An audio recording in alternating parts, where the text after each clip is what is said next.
We are live. I'd like to welcome everyone to another episode of Heart to Heart with Bree. If you love to read like I do, tonight's episode will be a treat. Dr. Garrett and I will be talking about our top 10, our book list that, our favorites. Now, we have just talked about how it was so hard to narrow down our list to 10. And it's like, man, we will have to do this again because I think there are just so many great books out there. But, I'd like you to Yes. introduce yourself to the viewers, Arlene. Hi, good evening, everyone. I'm Arlene Garrck, formerly Howell. I am in Canada. I'm home for now. I'll be leaving in a couple days, but I am in hospitality, education, training, and of course, like Bree, I enjoy reading. I would read everything from labels to but any fruit or cornflakes or anything box cover when I was out of books. Yeah. So it's a pleasure to be here. Thank you for having me. Oh, thank you. It's always a joy to have you on this podcast. And I'd like to say to the viewers, please feel free to share your list with us. Maybe there's something on your list that we haven't read yet. I'm always open to a good book suggestion. So, Arlene, I'd like you to start with your number 10, The Gifts of Imperfection. Woo. Um, so for that one, that was a practical guide about letting go and being able to embrace authenticity, self-compassion, and joy. So for me, that book connected with me. I'm imperfect, you know, but at the same time, I am embracing the authenticity of my imperfection and looking at the different aspects of life and people around me that brings me joy. And so I really enjoyed reading that book. Is this book by Brene Brown? Is that how you pronounce her name? Yes. Okay, I read that book a few Mhm. years ago. It's an excellent book. It really is. It really is. Okay, Yeah. so my number 10, Personal History by Catherine Graham. I didn't even know anything about this woman until a few months ago. I watched a documentary about her and her life. And I found her life so fascinating. I did a little research on her and found out that she had written a book, Personal History. So I do a lot of my books now on Audible. I still like there's nothing like holding a book in my hand. But Yes. like when I'm doing stuff around the apartment or trying to multitask, I will, use Audible. This book is like a 21-hour book. And I tell you, it was so interesting. I did the whole thing. Her life was very interesting. And what I liked about her was her authenticity. She was just so honest, so forthright about her upbringing, about her likes, what she went through in her marriage. I really admired this woman. And I said to myself, if, she's no longer with us, but I said to myself, this is a woman I wish I could have sat down had dinner with her and had a conversation about her life because it was just so fascinating. So I highly recommend this book, and the documentary also is very good. A fascinating woman. Yeah. I looked it up when I saw it on your list. And just for clarity, mine is not really in the order of one to Right, same here, yeah. same here. It's kind of hard to, yes, so no, I agree with you on that. Thank you for bringing that up. Okay, so would you like to talk about number 9, the 7 habits of highly effective people? I'm pretty sure I've read that one too. Yes, this was all about looking at leadership, looking at oneself as an educator and human resource development, and how utilizing your skills, how you can apply them to help you as you progress in whether it's social or professional roles, or just to know a little bit about yourself. What are some of the key tenets that jumped out that caused me to say, I think I do that, or perhaps I need to work a bit more on that. So it's opening your awareness, so to speak, about some habits that we might have, but we might not have been using them correctly, but we do have them, and how those can help us in our leadership roles and interacting with other individuals. Okay, thank you for I believe I've read that one, but if I haven't, I will definitely be adding that to my reading list. So number 9, and I'm glad you brought it up. Like these are not particularly in order. Now my number one choice is definitely my number one, which I'll share that later on. But The Great Gatsby, I did this book in college, and I tell you, I really enjoyed this book. I liked how Nick, how he describes everything. And the honesty in the book, and you see what happens, sometimes, and I'm not saying all rich people are bad, but you really see where Yes. class, the distinction with, Yeah. it's like, well, this is me and I'm up here and this is what I make and you're down there. So, it's like my life means more than yours. That's what I Yes. took from the book. And Yes. Gatsby having this love for Daisy and, you know, Yes. and Daisy, I just found her to be a very shallow character. Yeah. Classism was very evident in that book. Yes. And of course, for me, it pricked at my recollection about the environments that we grew up in and how individuals were perceived based on coloring, sometimes based on where you live. Yes. The assumption, I remember each time I lived in Russell Heights, and I remember people said, "Oh, you live where the rich people live." And I said, "Have you ever stopped to question whether or not I'm a employee there? Why why assume then that you know so it's just that whole class social structure and how it helped people to form perceptions that may not necessarily be correct. So Yeah. true. So So true. So true. And most of the books that I've really enjoyed, the ones that have been made into movies, I always felt like, what, I have to watch the movie.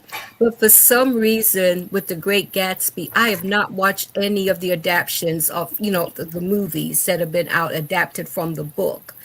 But I said to myself today, you know what? I think it's time to watch one of these movies, and I think I may watch the older version. But I definitely, like the whole class thing, and like I yes. said, Daisy, I honestly did not like her character for many reasons. I mean, Yeah. what was your take on Daisy? I agree with you about the shallowness. They Mm-hmm. Everything was it was surface.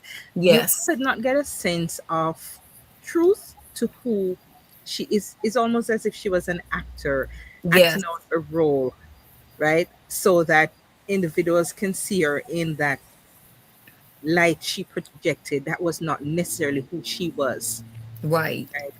I agree. So Yeah, I agree. And one thing I took from Great Gatsby was, there are times you see wealthy people and you think, that you should envy their lives. no. And I realized then, you know what? I wouldn't want to be Daisy for all the tea in China. I just was not impressed with her as a human being. So it's such a wonderful book. And I think it's Yeah. definitely time for me to reread that one. Now, your number 8 is Daring Greatly. I've not heard about that one. um it was written by Brown, and he explained that we're vulnerable, and vulnerability helps us to discover God's purpose for Okay. our lives. It looks at why we were created, yeah, how to live with intention, and how faith shapes our relationships, service, as well as personal growth. Right. So that for me has helped with the overall faith-based guidance that I was looking for, in addition to a couple of others that we use to discuss and to dissect our lives and the way we're living it, to determine whether or not we're meeting the expectations that God has set for our lives, and how can we do better, how can we improve. I definitely have to add that to my list. I know I've not read that one, so I'm definitely looking forward to reading that. Now, my number 8 is I Know Why the Cage Bird Bird Sings sing. by Maya Yeah, Angelou. Angelo. I read this book when I was about 20 years old, and it really left a deep impact on me. It's I think that was my first time really reading about someone addressing the subject matter that she talks about in this book. And I think this book has been a blessing to many young women who have experienced trauma, Emma. who have Yes, been yes, sexually abused and who have been mistreated. And I love the relationship that she had. She talks about her grandmother. I enjoyed yes, reading about her time with her grandmother and her relationship with her brother, but yes. what she experienced. And I wonder how traumatic it was for her to even write that book. I'm sure she shed a lot of tears, but what a Yeah. blessing to people who have walked that walk. Yes, I think too it helped her in terms of self discovery and giving her that opportunity to ultimately celebrate that healing power, right, of writing, that healing power of literature, and the dignity of finding her own voice in spite Yes, of. So, yes, yeah. And yes. I think a lot of my writing somehow probably has been influenced by, reading her, you know, reflections, her poems, how she's able to capture those raw emotions, through her writing. Even the title is so powerful. Yes. I know why the cage bird sings, and it really describes what she endured.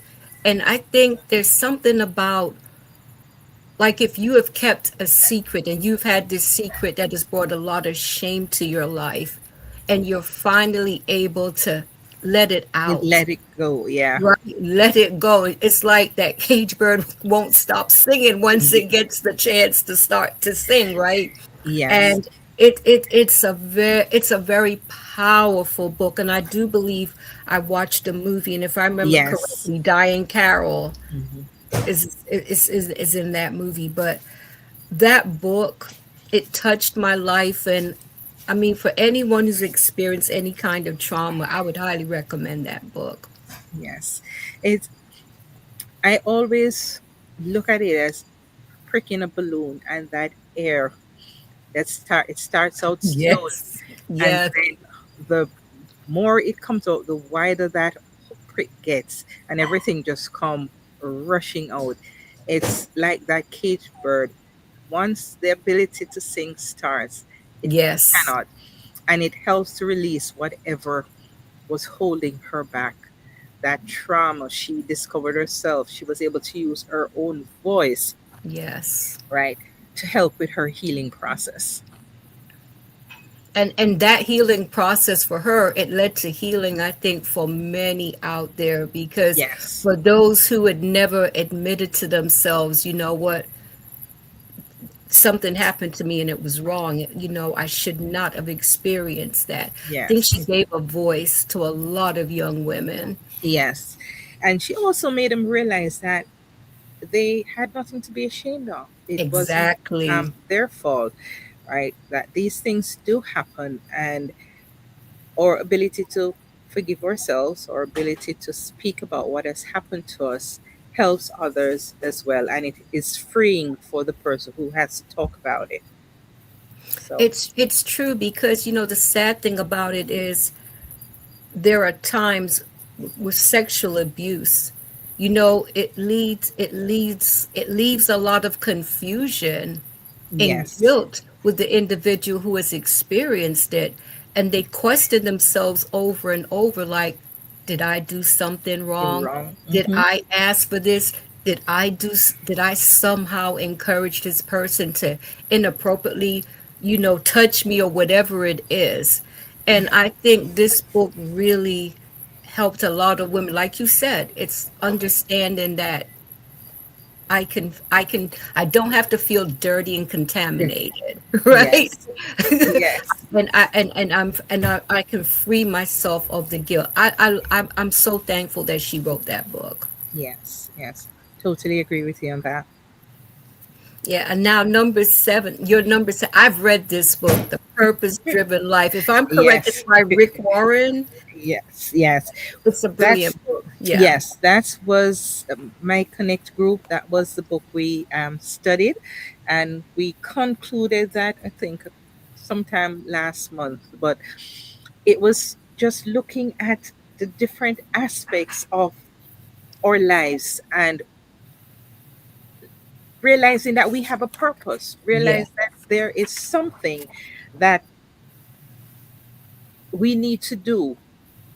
And somehow, some of us might have already been doing it, but we don't know. What the book has done is to help us to realize what is God's purpose, what is what drives us, the things we are doing, right?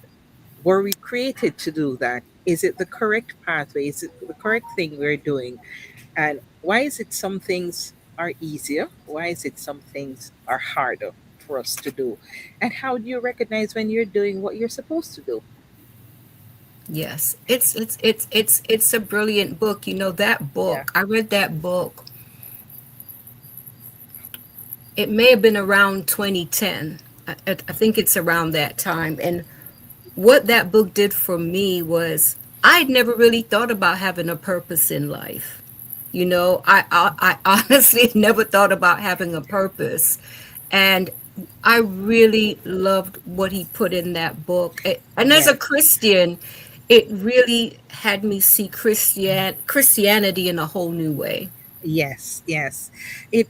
I like the fact that there were these questions at the end for us to look into to see how did our faith shape our lives, our relationship, our service, and our personal growth, right? And even that last chapter where we had to write our mission, our purpose statement, right? And break it down based on the things that we are currently doing, the things that we'd like to do, and the outcome that we want to achieve, how we want to be seen, or how do we see ourselves.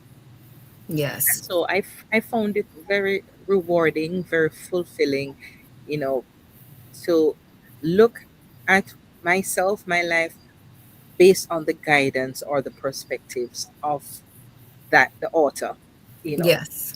Yeah, I agree with you 100%. Brilliant book. I mean, it made me question myself as a Christian.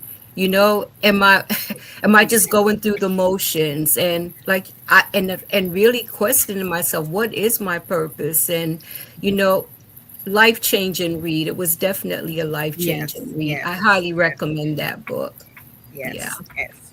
Yeah. It was really a good book. I mean, I'll go back over it a little bit, slowly, more slowly, and look to see if I'm actually following, the path based on the guidelines that were set in that book. It's been about 16 years since I read that book, so it's definitely time for me to read it again. But it really changed my life, how I saw myself as a Christian. So Yes, I definitely would recommend that book. Now, for me, number seven is Great Expectations by patience. Yeah, Charles Charles Dickens. Dickens. Yeah. Oh my gosh, I love Charles Dickens. I just love his books. And, Great Expectations. I read this book when I was about 12. And I I always tell myself when I read Great Expectations, it changed my taste in reading. It's like I didn't it's like my sisters, and they would always call me a book snob. Like they would, there were these books, these Harlequin romance Mindset. novels, and I would tell them, I'm sorry, and I'm not, hey, I'm not knocking anyone for reading those books, but I would tell them I can't waste my time reading a book like that. I have to read a real book. We would laugh about it all the time. But it's like Great Expectations, when I think of Pip and his If journey in you're, life and yes, all that he went through, and when and finding out who his benefactor actors, was. well, yeah, Yeah, right, because it's not who he expected it to be. And I tell you, it's a wonderful book. What's your take on yes. Great So you Expectations? see, it goes back again to these expectations, these perceptions that we build in our Yes. minds. And because of that socialization, what we are thinking or who we believe, right, is never the person. Yes. And what is his overall reaction when he realized who his benefactors were. It's, I would never have thought that. I agree.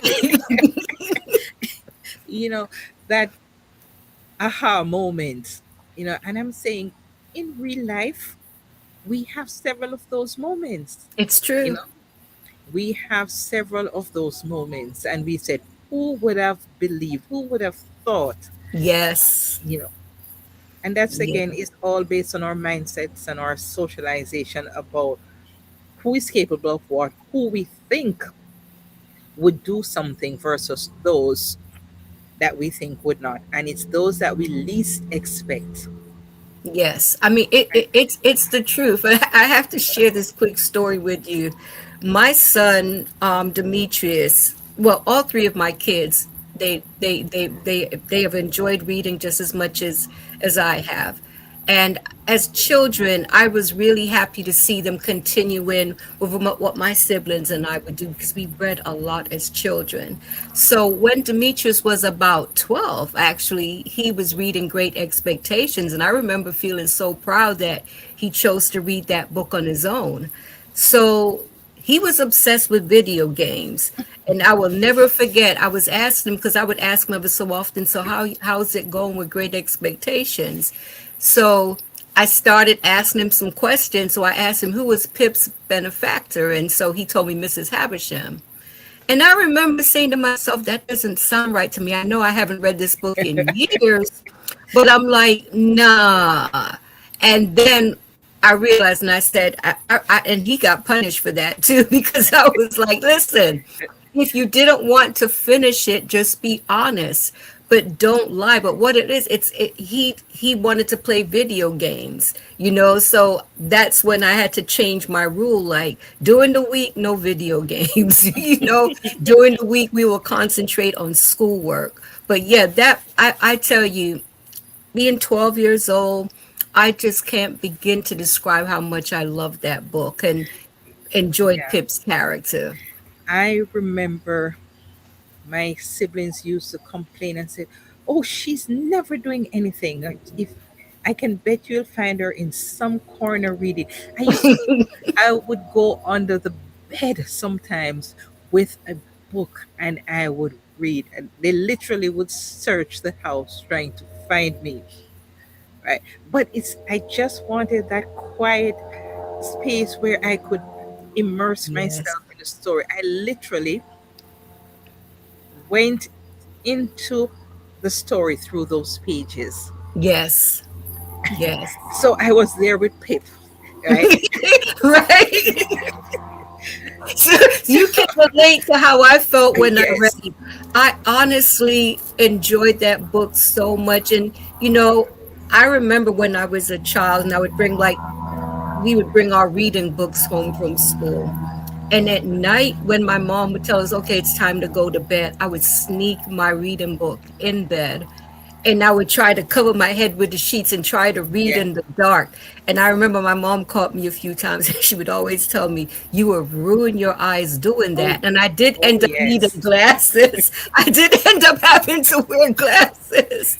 Well, I don't know if it's the books or it was just excessive reading. Yes. Even when my eyes were tired, I remember I used to do this. Yeah. Es- Especially when I was near the end and I just could not Yes. wait to see if who I thought was the benefactor or what was going to happen. You just wanted to get to the end. Yes, I agree. I agree with you on that. That was a very exciting book. And I love a book like that where you can't wait to get to Get the end. That was one where I was actually tempted to go to go towards to the the end to back. find out, but I'm Yes, like, nah, because it will ruin the whole book for me. yes. So yeah, it's definitely a wonderful book. So now your number six, Search for Meaning. I've not heard of that book. Have you not heard for search? Again, it takes the same format that most of the others that I have in terms of the purpose driven life. It looks at an examination of self. You know, why are we here? Um, the things we do or the things that we experience in life, is there something specific to it, right? How do we identify the meanings by things that not only that we do, but things that happen to us in life. And so this gentleman, Frank, was a survivor of the Holocaust then. And he talked about searching and finding meaning in life that help people to endure, right? So it's you're going through certain challenges, certain suffering, and you ask yourself, why me, right? Why was I ever created? What's the purpose? What's the meaning? And it's grasping something to, I guess, comfort us, to let us know that there is value. Our lives have meaning. So the person within this, he was a psychiatrist, if my memory is correct, in the Holocaust, and he wanted to find out what caused people to endure the suffering, what enabled them to accept their faith. Okay, he wanted to look at those aspects. Um, do we choose a specific response based on how we perceive this particular activity, or is it that we decided that this is what it was meant to happen? So it provides hope, it provides resilience, okay, it provides purpose. Again, most of these books that I've read follow the same theme: resilience, faith, purpose, hope. So for that, it's all a grasp.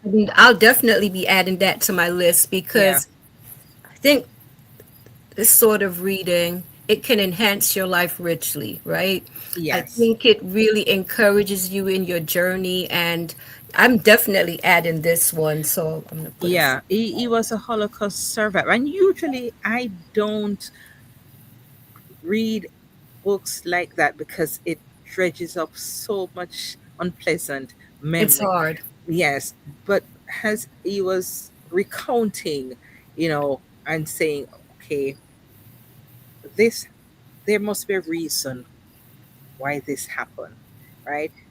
Always searching for an explanation as to why certain things happen to us, looking for meaning so that I guess we can help others to be hopeful, to be resilient, to have faith. Yeah, books like that are definitely needed, and that will be added to my list for sure. For my next one is my number six is Les Miserables. I'm not sure if Le Miserable. let me say this book I read in high school, and I remember years ago watching the movie with my son, and I'm telling you, this book really touched me. When you think of a man serving time in prison because of stealing a loaf of Of bread, bread.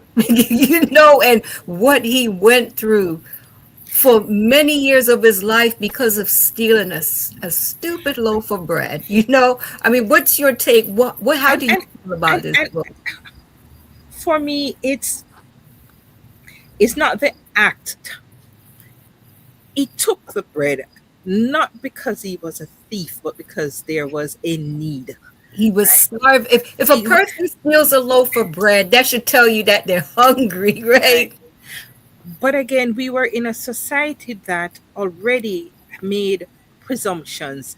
They Yes, had their mindset, and as such, nobody stopped to look in depth into why would somebody give up their freedom for a loaf of bread? Is their freedom and their lives not more valuable than that loaf of bread? yes. You know, so these these things, I get so emotional when I read them, and I'll be arguing and saying, look deeper, explore. There must be a reason. Why jump to the first? Why come up with that first conclusion that this person is a thief? Exactly. Give them an option, an opportunity, a chance to explain. I mean, okay, he took it, but is there no other option? So, I mean, I got so emotional. It's a it's a when I think back to reading, I was probably about 14 when we did this in high school, and I just could not relate to the harshness of this man who relentlessly hunted him down like a dog, That's what I'm saying.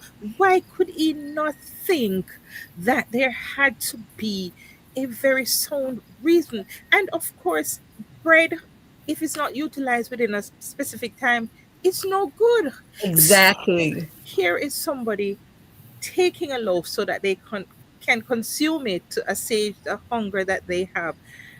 And you were so relentless that you had to effect punishment at whatever cost.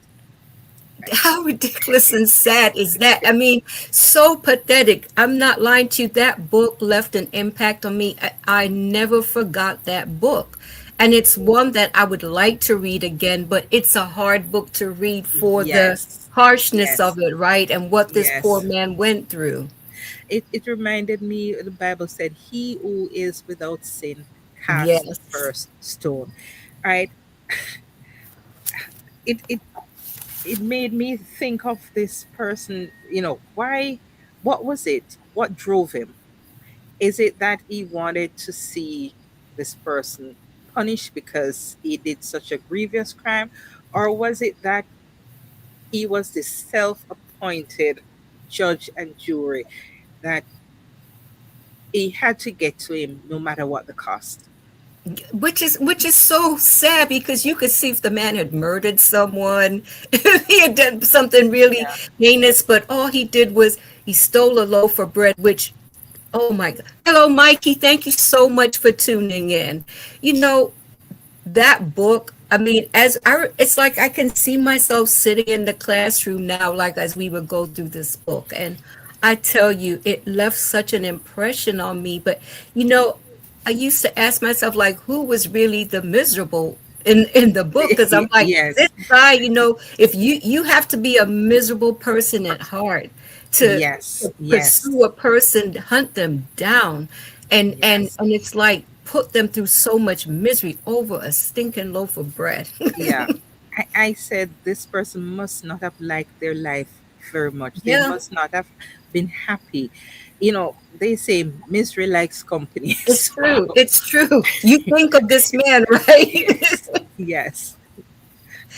Yeah, this is definitely a brilliant book, and I would recommend this to anyone that likes to read. And I'm definitely going to revisit this book because, like I said, it's been years, probably about 50 years since I read it, but it never left me because what it reminds me of is always to extend grace and Yes. kindness, right? Because if a person, I've seen stories where police officers, they go to make an arrest, and they realize this was a mother that stole food and diapers, and it's like, this woman did this because she wanted to feed her children, her Yes, babies yes, needed diapers, and they will, use their own money to buy groceries, which this is how life should be. I think when exactly. a person is in need, extend a little grace. Yes. He had no grace whatsoever. None, Yes, none, none, none. And it was tunnel vision, it's true. It's true. It's true. He made himself judge and jury, Jury. right? Yeah. And he was a horrible individual, but definitely a great book to read. And I think it would give you the opportunity to search your own heart, you know, Yes. to know, would I be so horrible to someone who's trying to move on with their life? They made a mistake. And at the end of the day, he didn't steal the bread because he was a bad person. So, yeah, definitely a great Yeah. read. Now, when I saw this book on your list, it brought a smile to my face. This is another book I read. I read this book when I was about 13. And my cousin Ruth Lynn, I remember her talking about this book, Basket of Flowers, Basket of Flowers. Oh This yes, She said, the yes, book is so yes, nice. The book is so nice. yes, I remember her yes, saying it. Oh, you'll yes, cry if you read Basket of Flowers.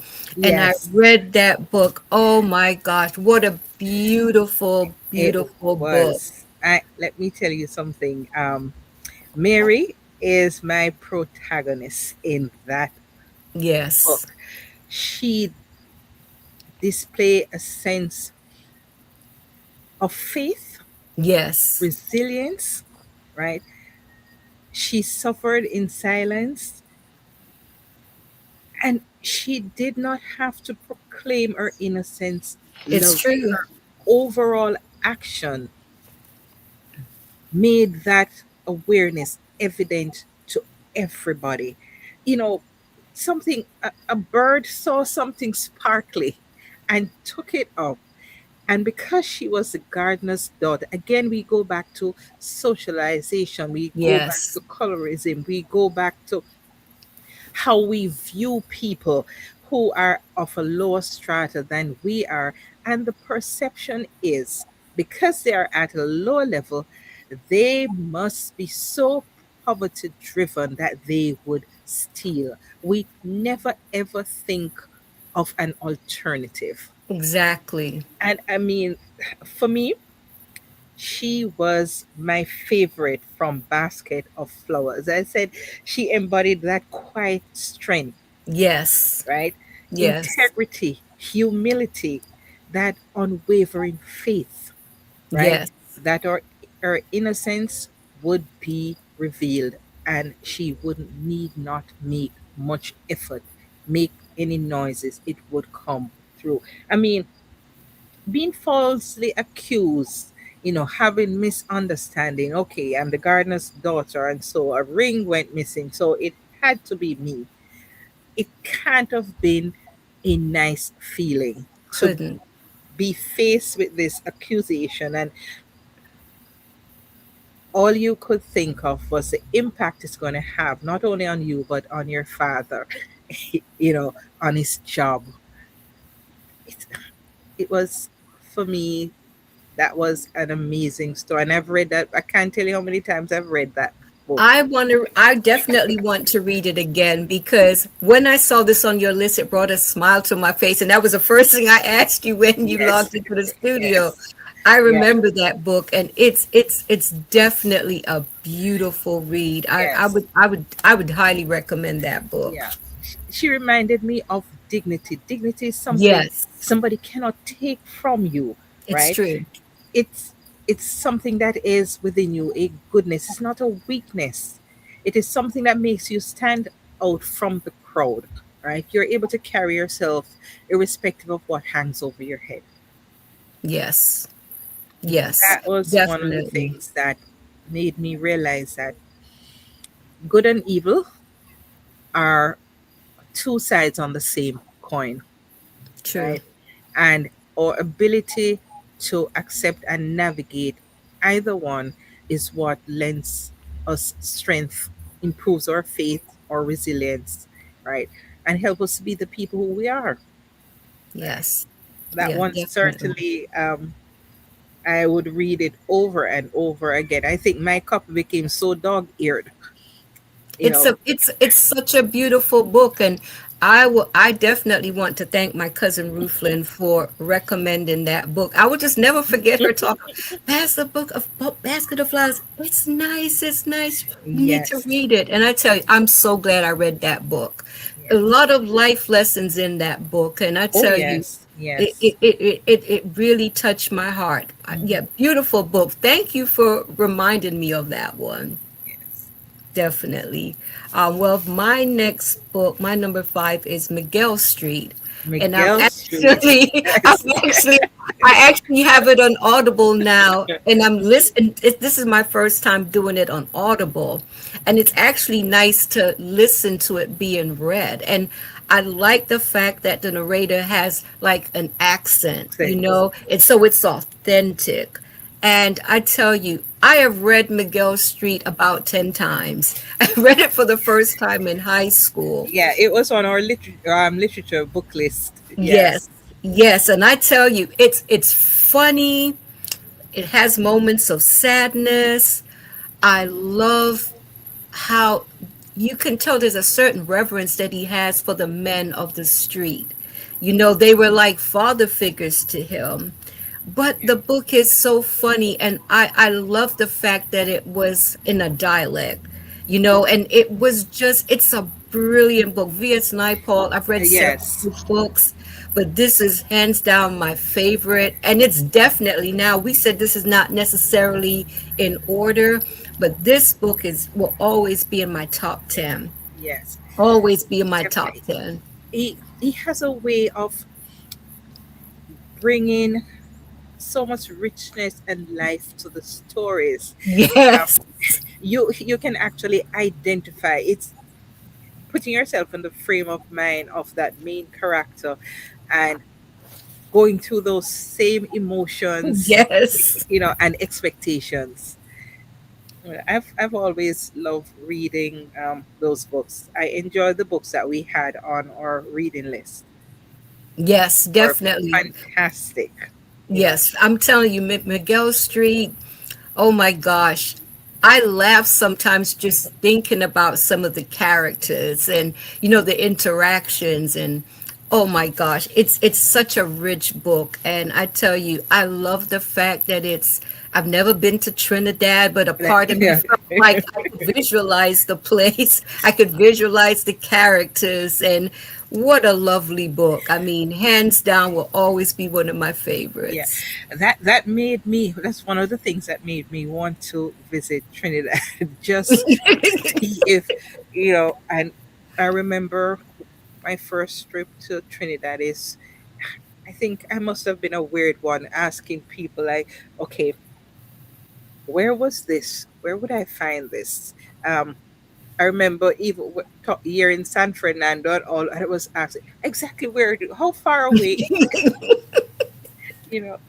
So You would want to see that, and I'm telling you, it's such a lovely book. And I'm telling you, I've been laughing for the past couple days as I've been listening to it, and I'm like, like I said, I've read the book 10 times, but every time I read it again, it's like the first time.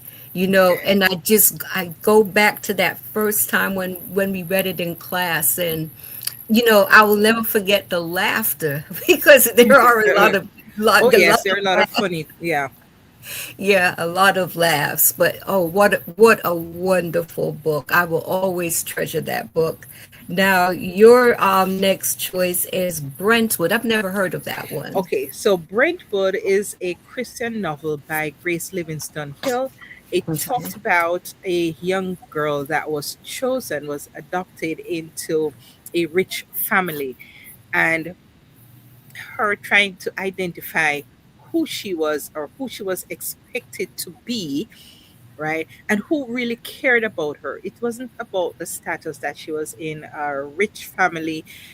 She wanted to know what her roots were, etc. And I particularly like that book. because my youngest sister was adopted.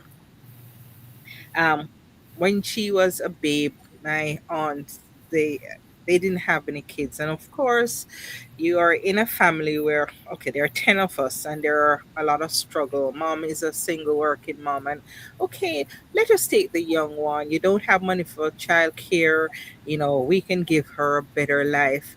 And I remember just how angry I was. Why are these people coming? Why are they pressuring my mom? Why do they want my sister? And I remember just how angry I was that mom gave in. But as I grew older, because that's my 12-year-old self, Yes. thinking I know everything, you know, we can take care of her. We don't need anybody. So that book had a special hold on my heart because of that. Whereas she was searching, right, to find out where she belonged, I looked at adoption as a fracture in a family, breaking up a family, and not just because she wasn't wanted, but because circumstances, life happened. And so parents who love and love fiercely make decisions because of their love for the child. And so Brentwood, I really liked that one because it looked at adoption and its impact on the child, its her need to find hope, redemption, long lasting happiness, to know who she is exactly and who really cared about her, whether she was just a symbol um, of the rich to say, look what we did, or she was really needed or cared for. That sounds like a very interesting read. So that's definitely going on my list. Yes, yes. I will definitely be looking into that one. So my number four is The Children of Sisyphus by Children of Orlando Patterson. Sisyphus by Did you Orlando Patterson. listen? I will never forget Miss Duncan was our English literature teacher, and her reading that book, to me she had a posh voice, but Yes. to hear her read The Children of Sisyphus. Okay. Wasn't it? I think our background was in Kingston, the dongle. The The Dungle, dongle. yes, the Yes. Dungle. Her name was. I've not read this book since high school, but Yeah. I'm like, you know what? I need to read it again. I had never heard of such poverty. You know, the book Yes. was Yeah. so raw. That's what got Yes. me about the book. It was raw. It was like, I mean, Dinah, I think the main character was a Yeah. Dinah. Yeah. prostitute. Yeah. Yeah. And I just remember, and I just could picture Miss Duncan reading, "If you come from Dungle," it's like if you come, and it was like, wow, like these people, they are really poor, and I could Yes. not visualize that level of poverty because I had never seen it. I've seen poor people, but I'd never Yes. seen that level of poverty, and Yes. the The zinc way. fence environment Yeah. yeah. Yes, yes, and there's a scene where, if I remember correctly, where I think she was she was in someone's house but seeing a toilet for the first time. Yes. And Oh my even gosh. all of that, and I remember us laughing, but at the same time, even in laughter, you're like, oh my gosh. I Yes. couldn't imagine someone never seeing a toilet before. And like I said, the level of poverty, I couldn't relate to it. It has profanity in there, if I remember Yes. correctly. Yes. And to hear our teacher reading the profanity, but that's what I do appreciate about growing up, because you know what, when books are banned from school, I think that it's a disservice to Yes. potential readers, because I think there are lessons in every single book. And it There may not is. be your cup of tea, right? But there's a lesson for someone in that book, and you're robbing Yes. them of that lesson.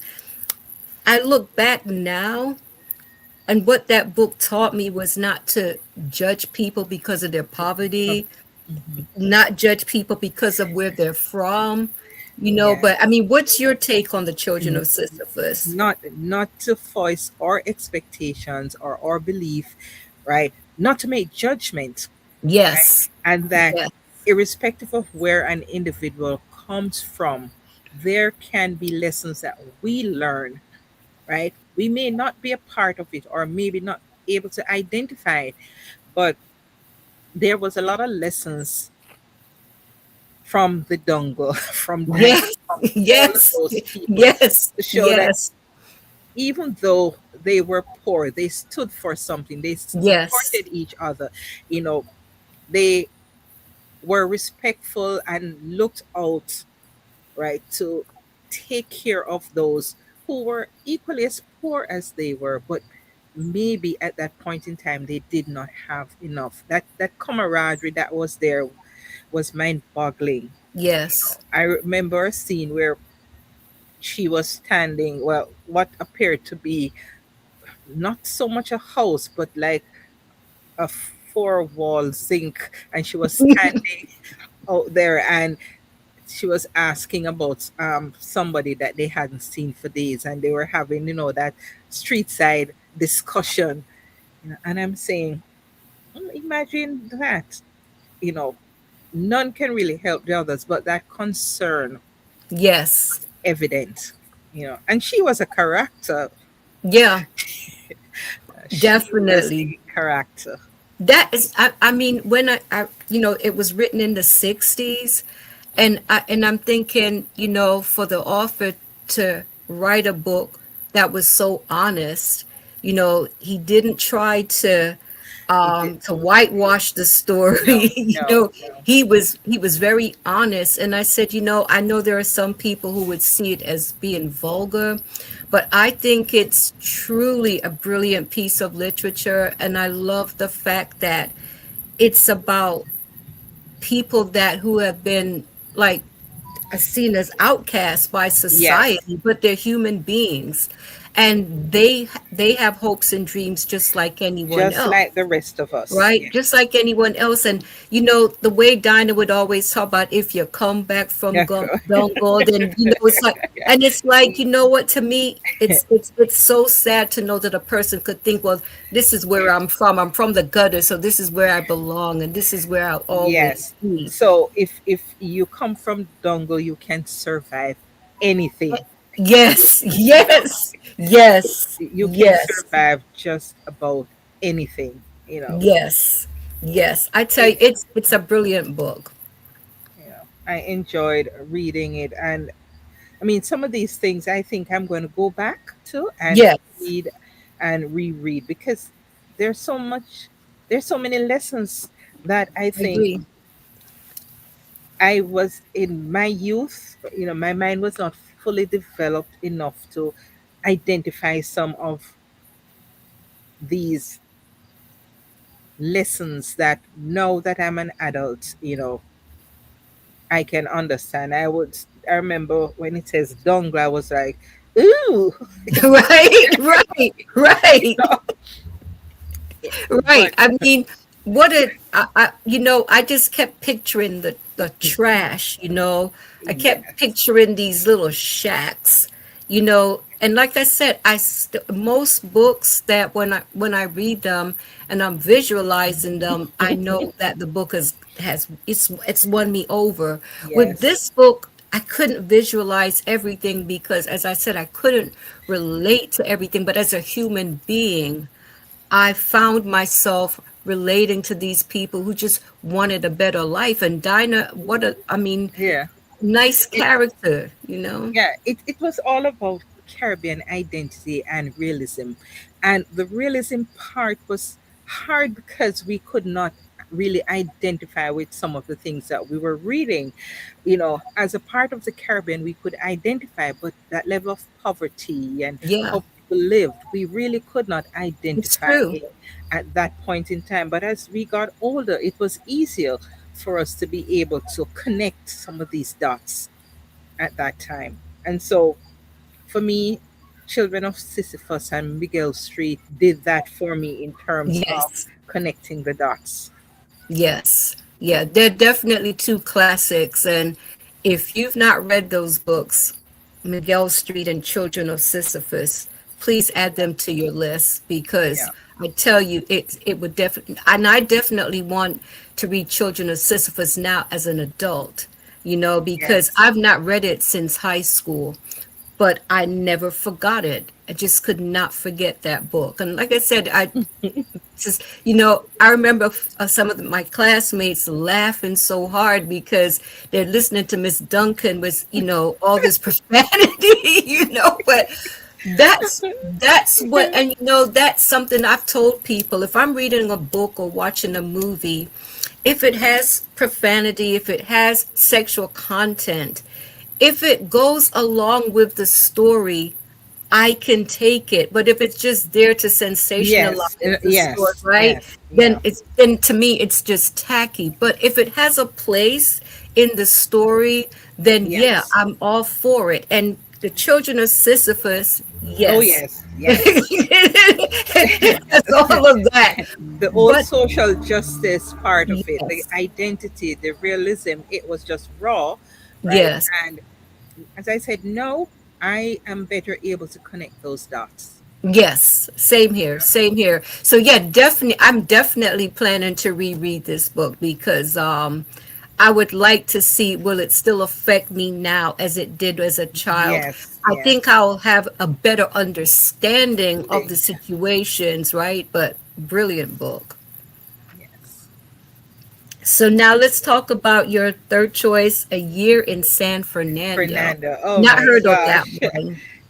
You have never heard by Anthony Michael Anthony, the novel that follows this young guy who lived in rural Trinidad, and he spends a year, hustling and bustling in the town of San Fernando, you Was know. he a cyclist? Was that guy a cyclist? Because I think I remember reading a couple books by this guy. No, I don't Okay. think he was. Okay. It was about this young man who left where he was, and he from Trinidad and went in rural Trinidad and went to San Fernando where he spent a year. The friendships that he formed, his work, his life experiences, and as he matured, he gained a broader understanding of who he was, of himself and society. Um, and so it's finding again this common theme of finding oneself, being able to look at life and what it throws at you and how you are able to navigate some of those curveballs.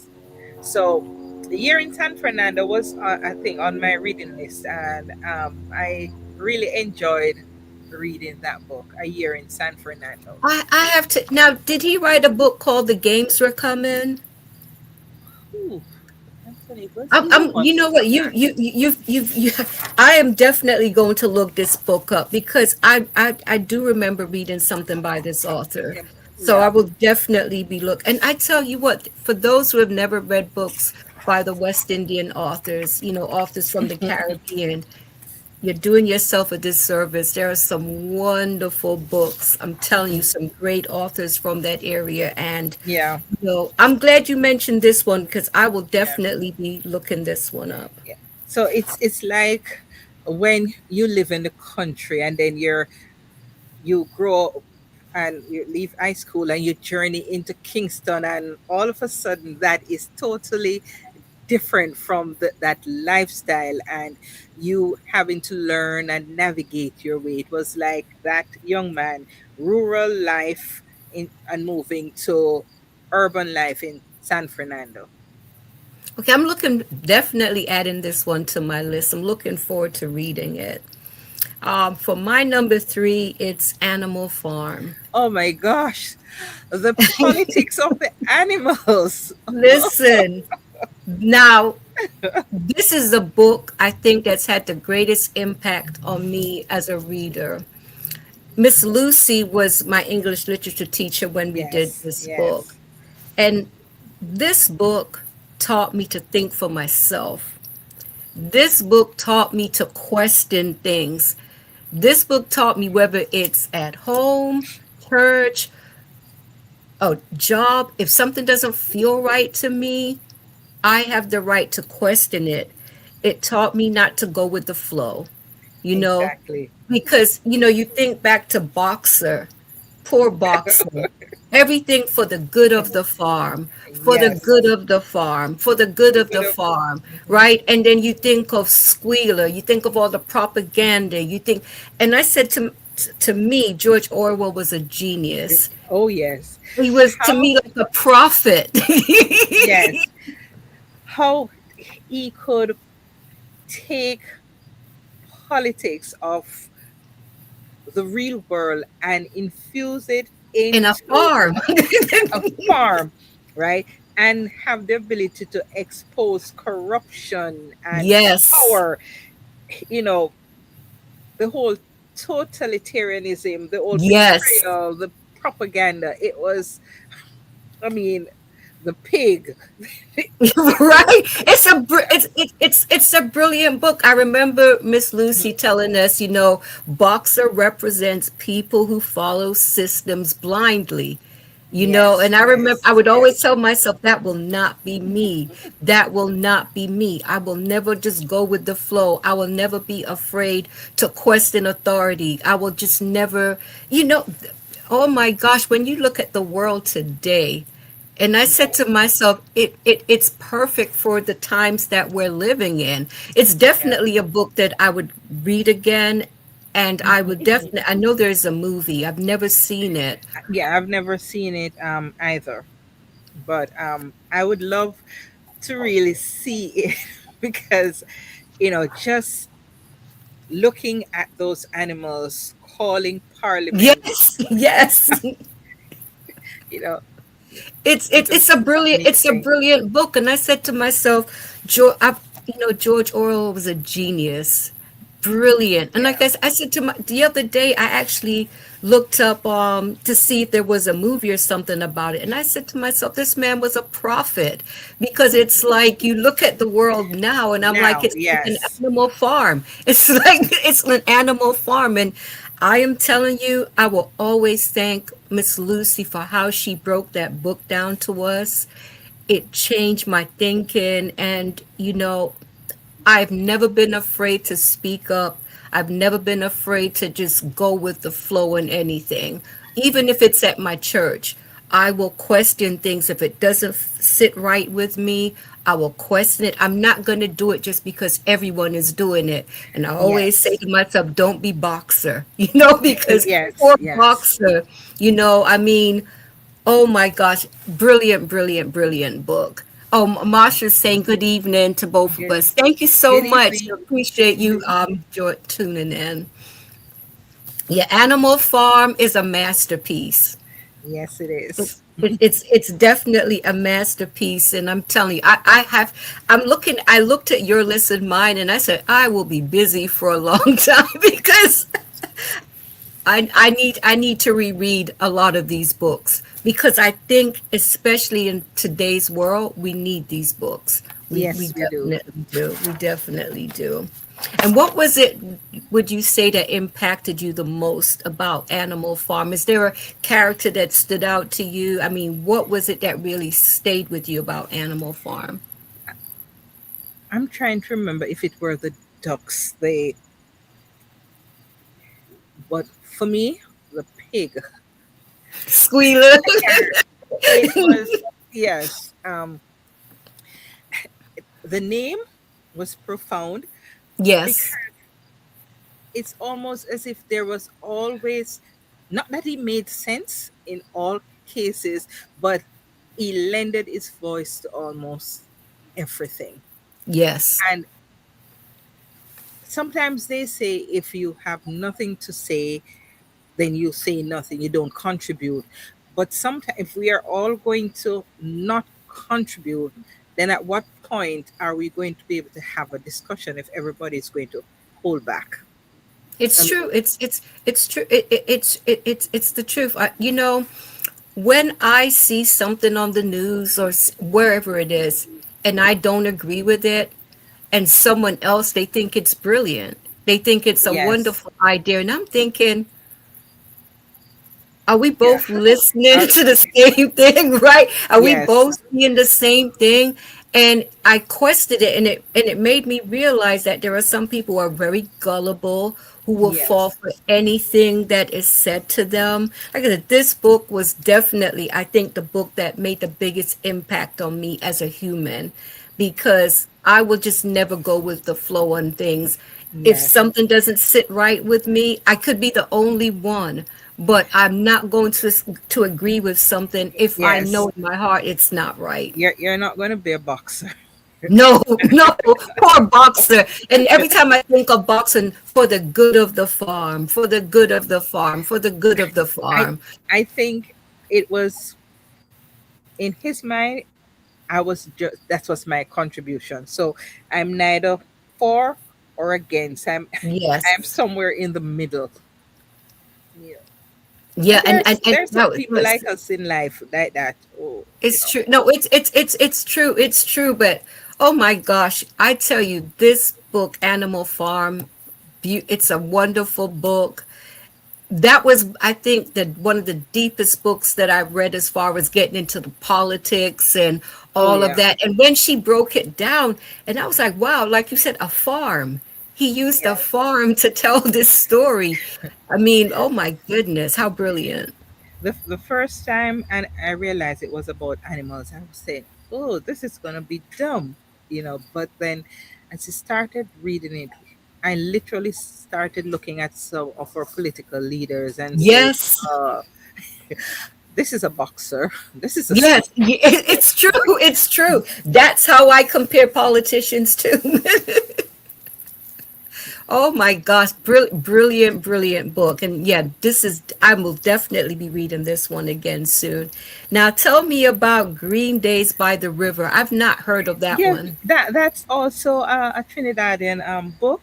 Um, I'm trying to remember if this is also by Anthony, but it's about a young boy who his name is Shell, and he decided to navigate his first love and family, and it was a lot of the meeting and the gathering was by the riverside, and you know it had a lot to do with transition into adulthood, right? And it did a lot to capture our Caribbean culture and the bittersweetness of first love.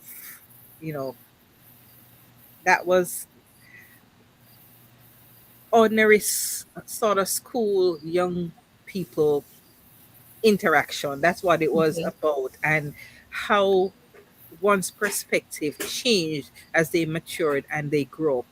So he reflected on those green days by the river when they were young and the antics and stuff that they would have gotten into.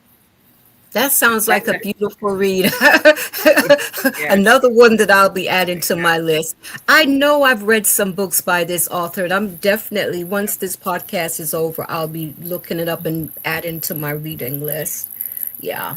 Yeah. So thank you for bringing up these choices, because there are some books that are definitely worth reading again, but this author, like I said, I'm pretty sure I've read some yes. of his works.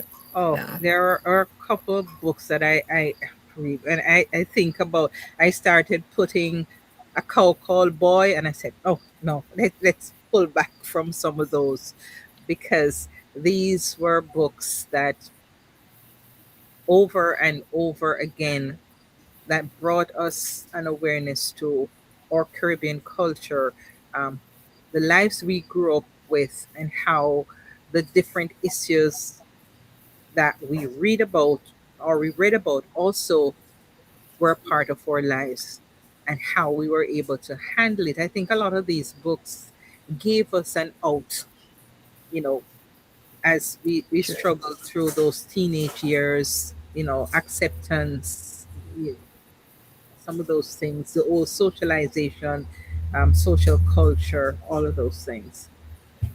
I mean, I'm definitely looking forward to reading this book. It sounds very interesting. My number two is To Kill a Mockingbird by Kill a Harper Lee. Mockingbird by Harper Lee. It's such a brilliant book. I The lessons that I learned from this book, racism, learning about Yeah. racism, learning about things that are so unfair. I Yeah. think of Atticus Finch. He will always be one of my heroes. I just loved Atticus Finch. I loved his relationship with his children. Um, I always think of Boo Radley. The kids were obsessed with. As kids, something is going to scare you, but you still want to pursue it. I just love everything about To Kill a Yeah. Mockingbird, in spite of it having a lot of sadness, But I think Harper Lee did such a brilliant job with this Sorry. book. What's your Yeah. take on To Kill a It Mockingbird? For me, that became the cornerstone of the American literature, the American culture. I learned a lot about justice and childhood Yes, innocence and racial courage, even as children, and how that impacted and changed the way people thought and way people lived. yes, And so, again, these were things that made us look beyond where we were true. and see how life outside of our existence can have an impact. To learn that some of the things that we read about are actually reality and it's not Yes, just in books. You know. true, So for me, that true. was To Kill a Mockingbird. It talks about the moral dilemmas, right, and experiences of others. And that was not Caribbean, but we're looking at it from a North American Yes, perspective. yes. Yes. Yeah, that's so true. And I remember Miss Duncan breaking down things to us about that, about living in the South at that time. Yes. And that made me admire the character of Atticus Finch even more, because for him to even represent Tom in that case, and he knew and he was honest with his children that Tom was an innocent man, but basically, Uh, well, mhm. because of the color of his skin, King. you know, that was a very deep book. That was a very deep Yes. book, and will always be that. Is definitely like a number two for me because of the life lessons that it taught me. Because it just, not every story has a happy ending, and this was one of the books that brought that home to me. There's not Hmm. always a happy ending. And sometimes, you know, we always want to tell ourselves, well, good will always prevail, good will always prevail. And I remember feeling disappointed at some points of the book, but you know what? It's the reality of the times. It was the reality of life. Yes. And just, it doesn't matter how good a person is or who is representing them, you still have those narrow mindsets that cannot see beyond that narrowness, that tunnel vision. True. Right. So, That is so true. Another great book. Harper Lee did a wonderful job. Your number one, Who Moved My Cheese? I've not jeez. heard of that one. That one is, oh, who was it by again? Oh, it's one of those famous, oh, can't believe I forgot his name. Leadership books. It Okay. looks at four characters, and it's not like people searching for um, a cheese per se, but it's looking at a representation of success, security, happiness. So it's what you are searching for in life. It teaches us that change is inevitable, right? And the individual who is able to adapt quickly is more likely to survive, is more likely to thrive. So it's one of those books that helps you to look at what's happening and how we will be able to navigate some of these um, issues in life. So. That's I'm looking basically what forward that to book reading is. it. I'm definitely looking forward to reading it. So for me, my number one, which it is truly my number one book, is also my favorite movie, Gone, which gone, is Gone with the Wind. going to, Now, the crazy thing is, I remember when I first moved to this country, and Gone with the Wind would come on every year, and I remember saying to myself, that yes, looks like the most boring movie on the face of this earth, and I refused to watch it. I was babysitting for a family, and I'll never forget the lady that I was working for. She said, I have a box of books and I know that you like to read. And she said, just help yourself, read whatever you want.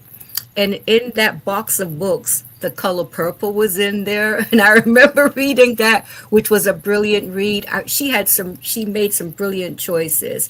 But I remember choosing Gone with the Wind.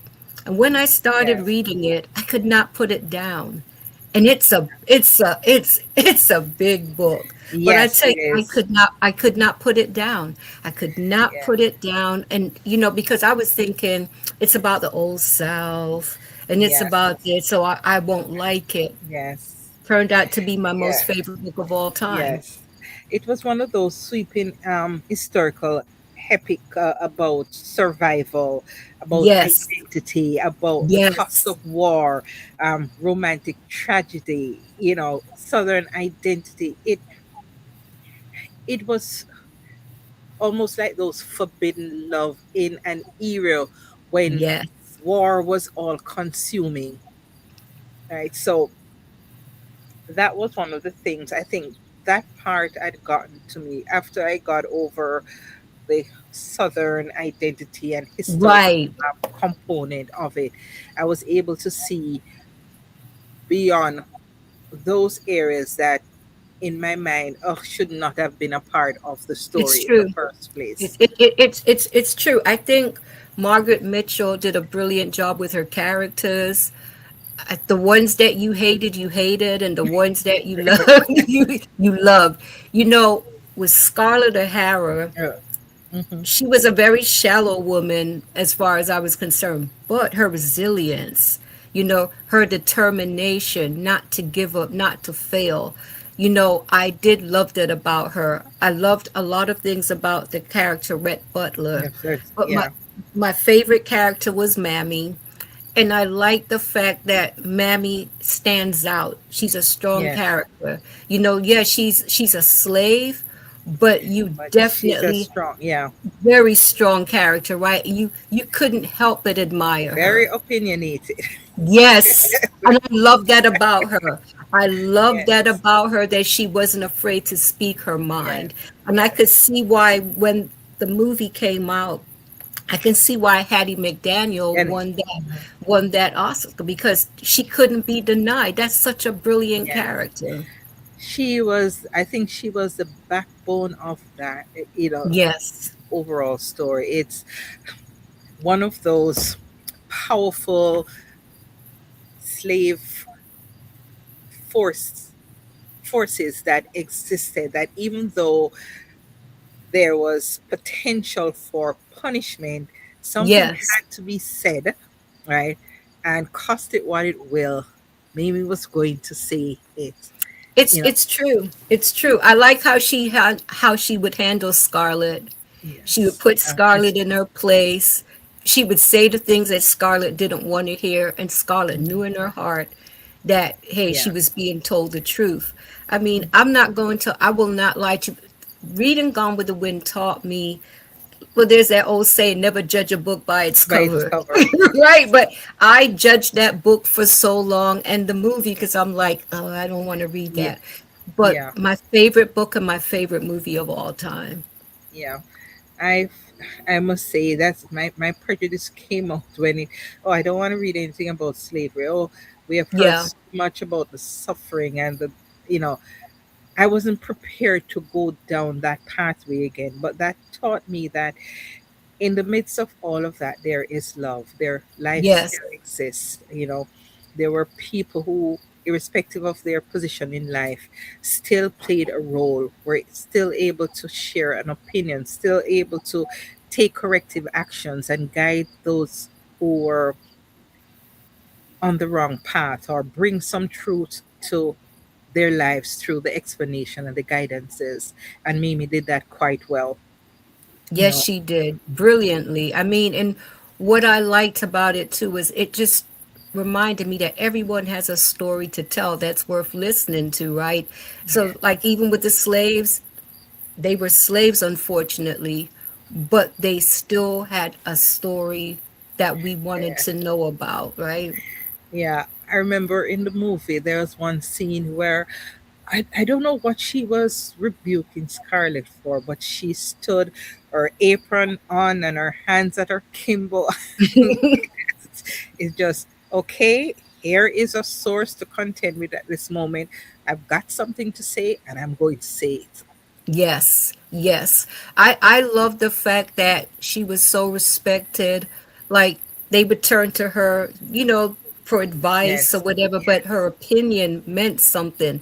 Even though they may not have liked what she had to say and how she said it, but yes, she was saying what needed to be said, yes. And yeah, and they I value and I that. do Yeah, like that. yeah, Yes, yes, yes. So yeah, that taught me a very valuable lesson, and it opened my mind as a reader. I will say that, and I think Margaret Mitchell did a brilliant job with writing Gone with the Wind. So for those who have never read it, I would tell you, give it a try. I was hooked in the first chapter, and I will never forget. I was about 21, 22 reading that book, but I just did not want to put that book down. It took me about a week, but I remember I was determined to get through that book. It was so interesting and yeah. definitely my number one book. I would go, sometimes I would go lock myself in the bathroom and I am reading and I get so lost in the characters, their lives, Yes, everything. yes. I forget till I hear somebody pounding here. Then I remember, okay, there I needed to get out. Or my sisters and brothers would say, if you need to go in the bathroom, make sure you go. If you see her heading in there with a book, intercept her. Oh my gosh. I tell you, these books have enriched our lives. And I tell you, made an impact. I thank God for the books that I've read. I thank God for the books that were chosen for us in high school. Such brilliant choices. And I just am so thankful. I truly have enjoyed this conversation. We have to do it again. Arlene, do you have any closing thoughts? And thank you for, your list. The ones that I've not read yet, I definitely will be reading them. What I found out is that the books that we chose to read, the books that speak to us, actually have elements that mirrors our lives and who we have turned out to be. It reflects some of our struggles. It talks about our faith, our Yes. resilience, and hope. These books provide a window, right? Not only into our souls, but also a window of hope. And Yes. it helps us to understand that life is not all black and white, right? You have opposites that exist within the same framework, on the same pendulum, on the same continuum.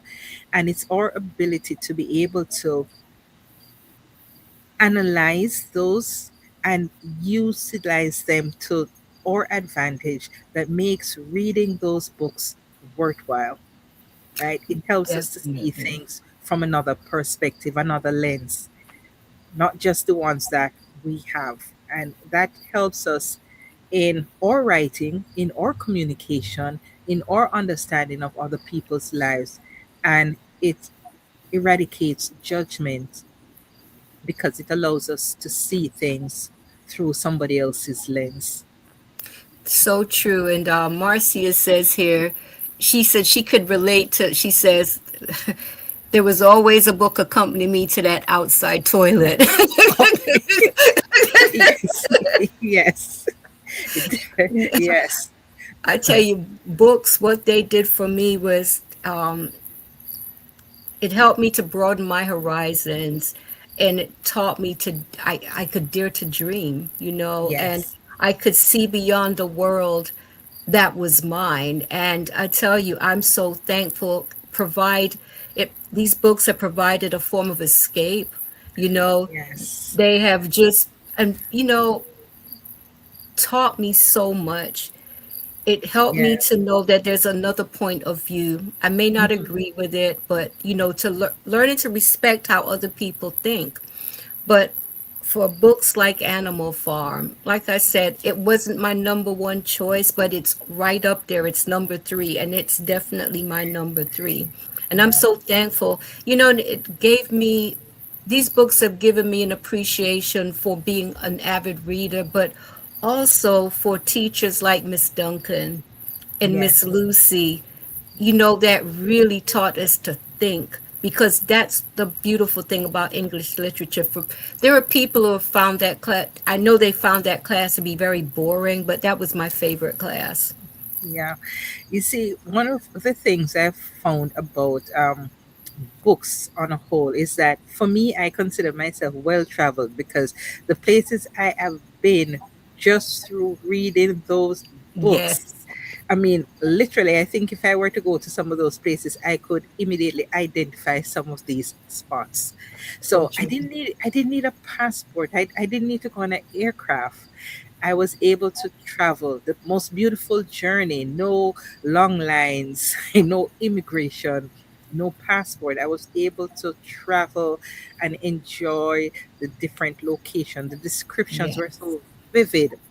I mean, I think that's maybe Animal Farm was why I loved farming, and I would always think about doing a vacation on a farm, getting up to milk cows and feed chicks and collect eggs because it reminded me of that political environment and the unity that came about, right? Yes. So there's so many lessons to be learned just from reading books. And they don't all have to be novels. I mean, I did my fair share of Mills and Bones and Harlequin because, of course, I was interested in finding out what was the draw for those. And I didn't want to get caught up in this make believe because I realized just by reading other books that there was no fairy tale ending, there was no knight in shining armor, So all of true. those things. So I wanted to see what the other side was all about, but at the same time, realism about what was happening, was more my draw. I still read my Nancy Drew, my Hard Oh, Boys, yeah, my Mountain brilliant. Yeah, Mix, those are you great know, books. but the other books, as you said, broadened my horizons. It took me places in my head that I probably will never ever go in real life, but it opened windows to an understanding that, you know, I didn't even know I needed, you know, Yes. Definitely, definitely. I have enjoyed this conversation so much. I would love to as do of it again. I mean, oh my gosh. And I'm looking forward to reading the books you had on your list. I'm definitely looking forward to yeah. that.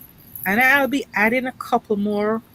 Um, the woman who rose, the sister we almost lost, and the room remembers. So those are three new books I have Well, that hey, I will be adding them to my list. And like I said, let's do this again because yes, I am, I'm always excited about reading a new book, especially a book that I know will be good and a book that will enhance my life and my thinking. So I'm yeah, definitely looking forward to that. So yeah, I'm excited. And like I said, I really enjoyed this conversation. I'd like to say to the viewers, if you feel like sharing your top 10 lists, please feel free to do so. We're always looking for good books to read. And I hope for those of you who have not read the books that Arlene and I mentioned, please give them a try. I yes, think you'll be happy that you did. most definitely. They're worth reading not once, not twice, True. but several times. So true, so true. I think In fact, I looked on Amazon before we went live, and I said I'm going to add Children of Sisyphus. That's going to be the first one that I read again because I really need to revisit that book. Yes, I went when I saw personal history. I went and I looked it up because I said I haven't read that one, so It's let me go look brilliant. up that one. Yeah. It's So brilliant. Like I said, it was like 21 hours, but I always tell myself for credit, I need that credit to that book has to be at least 10 hours or more. So when that yes, was like 21 hours, I was like, that's right up my alley. But oh my gosh, what a brilliant woman. So I highly yes, recommend that book, yes. definitely. So I've definitely added that to my reading list. Okay, I'm looking forward to what you think of it. I'm Yeah, so excited that yeah, you want to read it. yes. And I'm looking forward to your second book. The first one was awesome. Oh, thank you so much. Thank you for mentioning that book and my book, and I thank you for your review. And my next book will be about grief. So I am definitely looking forward to releasing that one. And your books on poetry, I love how you express yourself through poetry, and Yes, I just love that. And I love when you share your poems on Facebook. Sometimes like when I'm working and you have a poem, and it's like, oh, I can take a little break and read this poem. You're yeah. so creative with your poetry. I just love it. So yeah, Well, and Marcia, who commented earlier, she has written a book about dementia. So yes. she'll be my guest next week. So I'm looking forward to talking about this topic that has affected so many people. Oh, yes, yes. It's one of those things that not I don't think enough attention is given to it, and not a lot of people understand, you know, and the patience that is needed to deal with someone with Yes, dementia is woefully not there in most cases because of that lack of understanding. So that should so be true. an interesting. I'm really I'm so excited about that conversation. But once again, thank you so much, Arlene. This was a joy. I mean, Yes. my Thank you favorite thing too. to read. Thank you anytime. And like I said, I'm looking forward to having you back. We'll continue Thanks. this conversation for sure. All right, definitely. Thanks, Bree. All right. Really Take enjoyed care, speaking everyone. with you. All Thank right. you. God bless everyone. Take care. Have a brilliant Okay. week. All right.